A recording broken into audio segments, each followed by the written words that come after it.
Çfarë nuk kupton fjala kur të tjerë të thonë qetësohu me shahadet pas një gjykimi të padrejtë që të kanë bërë? Kjo do thotë ta futëm. Shqip.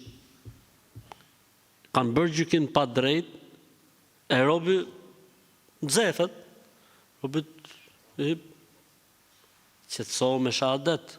Çfarë do thotë kjo? Do thotë ta futëm riurt. Ne ta futëm ti riurt. Bjerë shahadet. Ne të morëm tokat, morëm pronat, morëm florit, morëm shpinë, pa shahadet, bjerë shahadet. Njësha, ustallar, s'ka. Nuk ka më ustallar se sa këta njerëz, për Zotin. Këtyne ju duhet thonë titulli profesor doktor në mashtrim, ose në aktrim. S'ka. Çfarë edhe ky ose kjo që bën pyetjen. Sikur jeton në Mars, me Elon Muskun. Sikur jeton me Elonin. Çfarë do të thotë kur thonë qetësohu me shahadet ndërkohë që kanë bërë padrejtësi?